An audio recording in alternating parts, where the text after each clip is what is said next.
Thank you for tuning in to another episode with Mrs. Danielle DeVita. I am a relationship and femininity coach. I've been married for 13 years and my goal is to help both men and women be in relationships that's best for them. Today we're going to talk about quid pro quo versus reciprocity. Because a lot of times people treat relationships as if it's quid pro quo and not where there should be reciprocity. These are two different things. And so we're going to first dive into what quid pro quo is, and then we'll go into reciprocity. Quid pro quo is a Latin term where is essentially means something for something. You scratch my back, I scratch your back. You do this for me, I do that for you. And a lot of times, for speaking on behalf of women, a lot of times women go into a relationship saying, if you act like this protector or this provider or this leader or this particular man that my expectations are of you, then you will get the good side of me, the respectful side of me, the loving side of me, the sweet side of me. You will get my femininity. You will get my time, my this and my that. And I do think while it is healthy to make sure that you are giving what should be deserved, right? In this context, it's not good. So that's why I think people confuse the whole reciprocity thing. Yes, part of vetting is making sure that you're getting with someone that's best for you, that deserves your time, that deserves your womb, and all of these things. Now, when you think of it as quid pro quo, that means you're going into the relationship not whole, healthy, and happy, but you're coming into the relationship as, I'll be what I need to be after you do what you need to do. So you're not going to get the best version of me until after I see the best in you. And we do not want to go into any relationship like that. So of course I'm speaking romantically, but in any relationship, any position where it's, I'll be the best version of myself after you've proven to me what you can do for me. And same thing with men. You don't want to go into a relationship bitter, upset with women. And then when she proves herself, then you'll be the best version of yourself. So in any relationship, no matter if it's familial, business, parent, all of these things, you want to go into it putting in your best effort, put your best foot forward. That way, if it doesn't work out, you know that you did all that you could do to make it work. So again, quid pro quo is something for something. And I hear a lot of women say, I'll be feminine when, I'll be loving when, I'll be this when, I'll be respectful when. If the man if you can't be respectful to him, if he doesn't deserve your respect, so to speak, then you shouldn't be with him.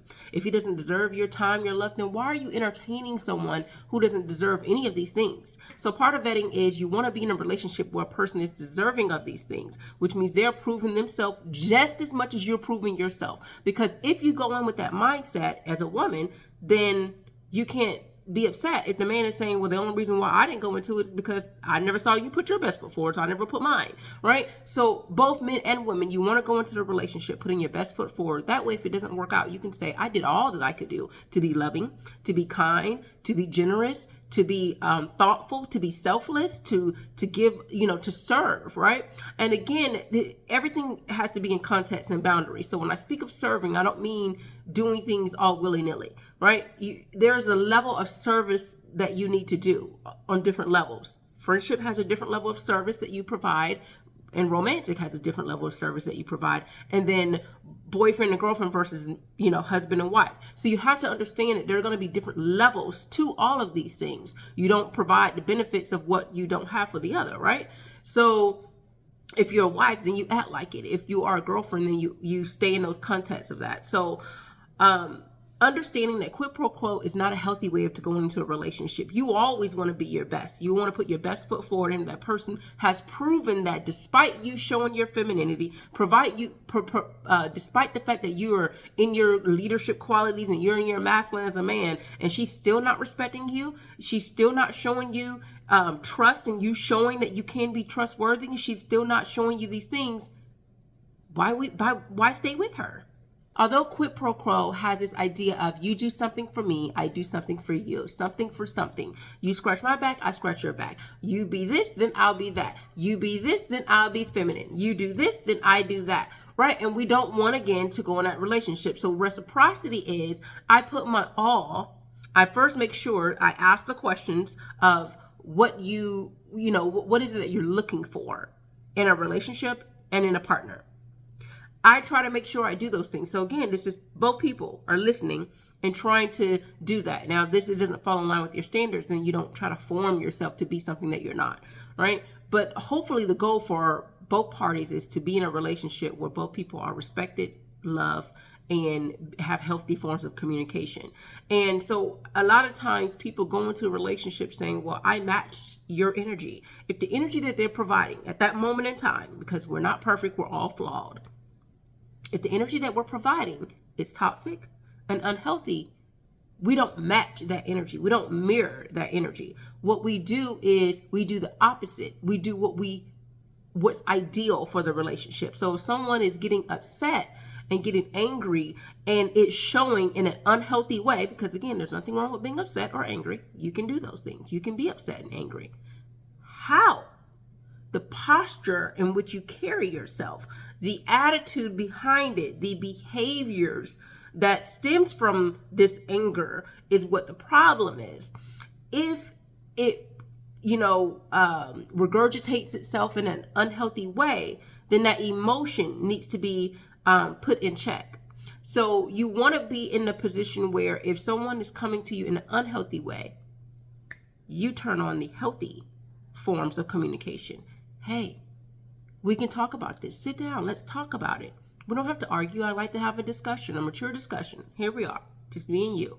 I want to have that kind of discussion. I know this is a undesirable conversation that we're having. I know this is a frustrating conversation, but I want to get through it, and I want to get through it with you. I want to get to the other side of it. I don't want to sweep it under the rug. I want to talk about it. I want to get through it. So, what is the solution you're looking for? Right? Because again, I don't think two people have to actually come to a full agreement of seeing the same point of view to come to a solution.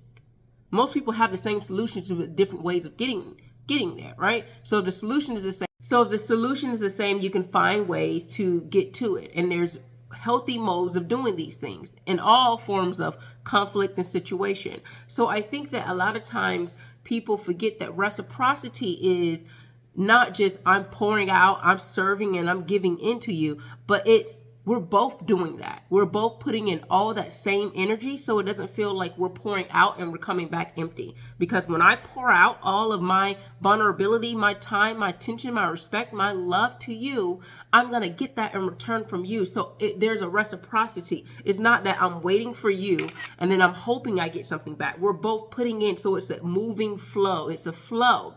And this is what we want in our relationships. We want this flow of reciprocity. It's I'm pouring out and I'm serving and I'm getting it back. I'm getting it back through the service that the other person is providing. Not I'm waiting to see how you're going to react, how you're going to do, and then I determine how I'm going to be. This is both people 100% pouring in, and it's flowing because we're both pouring out and it's going back in. So it's almost like you're never running out. You're never on E. You're never on E. It's continual.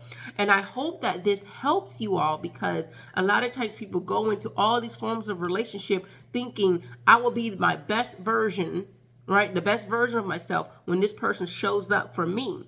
But if you both take the time to fully show up for each other, you will see the return, and it'll be like, residual, right? You won't feel like you're on E, because every time you're pouring out, they're pouring out, and you're getting something. So it's not something for something. It's you're getting something in addition to you giving something. So again, not something for something.